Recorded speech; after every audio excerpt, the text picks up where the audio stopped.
Excellencies, Honorable Ministers, fellow participants, ladies and gentlemen, it is with great pleasure that I address this very timely G20 Interfaith Forum in the historic city of Bologna on the theme Time to Heal, Peace Among Cultures, Understanding Between Religions. I'm grateful to Professor Alberto Meloni, Chair of the Italian Organizing Committee, and to his colleagues for their kindness in inviting me to participate. I appreciate the opportunity, particularly because of the relevance of the conference theme to my own country, Sri Lanka, and more generally to the geographic region of South Asia. A prominent features of our region is ethnic, religious, and cultural diversity. Our countries are home to people from diverse ethnic backgrounds, professing different religions and nurtured by an array of cultures. And yet, rising above these differences, we have responded to the challenge of building a sense of mature nationhood, uniting all the different communities. Our future as one nation depends very much on this idea of unity and solidarity, which is absolutely essential to achieve our economic, political, and social goals. Extremist ideology and violence associated with it represent one of the most serious challenges of our time.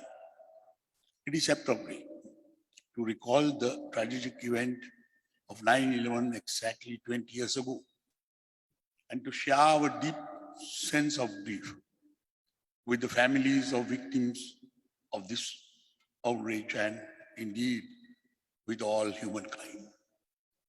This is a reminder of the need for eternal vigilance against all forms of terrorist action, however be the offenders and whatever be their professed aim and purposes. It is especially fitting that this prestigious event should take place in Bologna, a city which has rightly established its reputation as a world leader in culture, in the arts, and all fields of intellectual activity. This enchanting city enshrines for all time the spirit of Italian Renaissance and its remarkable contribution to the growth of civilization. The world has certainly been enriched by the genius and creativity of the great Italian masters of that period in history. I observed from the conference documents prepared with great clarity that you have placed a sharp focus on the areas in which peace and harmony among cultures play a vital role in our time. I have no hesitation in identifying education as the most important of these areas. Young minds are impressionable, and it is during the childhood years that there is the greatest chance to develop the right attitudes and values. While there are clearly differences embedded in the substance of different religions, there is also a core of beliefs and conviction that are common to all religions. It is the duty of policymakers and educationalists through the curriculum and methods of teaching in our school and universities to emphasize what all religions share in common, the areas of consensus, rather than the point of reflecting differences. Youth in our educational institutions have the unique opportunity to build bridges rather than walls and forge friendship which last through life. The government in my own country is giving priority right now to reform the content of education, to bring it in the line with modern requirements, and to equip our youth to secure satisfying livelihoods which will sustain them in life. The grave health crisis which the world is experiencing at this time serves to underline the bonds which unite us all. COVID-19 makes no distinction among religions, nationalities, and civilizations. Strikes deadly blow at all humanity. In order to survive the pandemic and resume our lives once more, international cooperation needs to be strengthened. Vaccines and other protection made possible by modern medicine must be available across the globe with firm arrangements in place for less affluent nations to be assisted by international organizations and by countries with strong economies. It is a battle that has to be won, not by some, but by all. While it may be legitimate for countries to close their borders temporarily to contain the virus, isolation is not the answer. One of the realities of the world in which we live is the free movement of goods, services, and people across national frontiers. Migration in search of a better life is challenged by conditions prevailing today, but employment opportunities on an equitable basis must be continued to be available freely. This is a field in which gender equality and dignity is of special importance. Gautama the Buddha, in his final sermon, the Mahaparinibbana Sutra, declared that the moral quality of a society is to be asserted by the kindness and compassion shown to its more vulnerable members.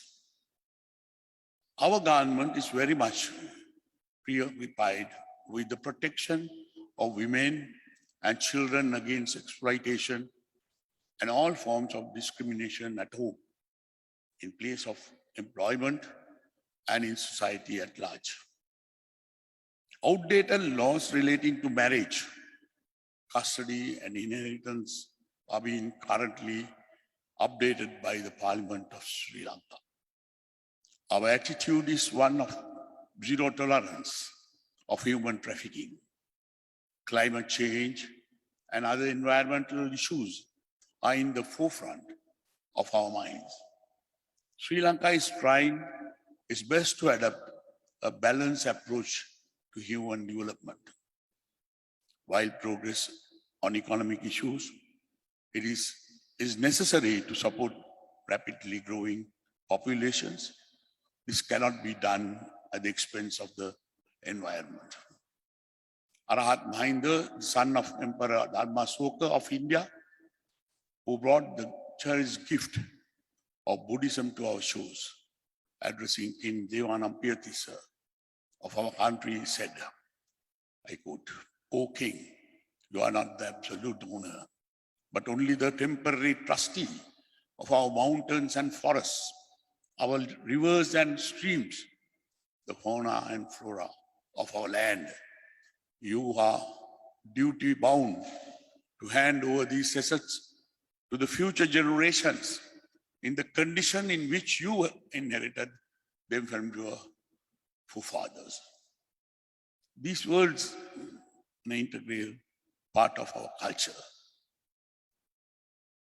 continue to define our policy towards the environment. Reconciliation is a critical need of our time. Conflicts and escalating tensions are all too evident around us.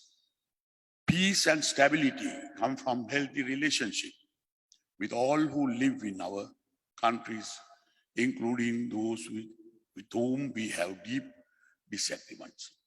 Here again, our religion teaches us that hatred is not conquered by hatred, but by love alone. Rather than dwell on grievances derived from the past, we must focus on the present, the need for harmony with points of view different from our own, and inspiring new frontier which awaits us all if we forge the urgently needed links of brotherhood and understanding. To this end, this refreshing symposium in Bologna, the oldest seat of learning in Europe, makes a contribution of the highest value. The G20 Interfaith Forum, which has been a regular event over the last 7 years, presents a rare opportunity for intercultural dialogue. I am deeply conscious of the honor you have bestowed on me by your invitation to address this prestigious gathering. I thank Professor Milani and his colleagues warmly, and I wish your discussions very success. Thiruvan Saranai.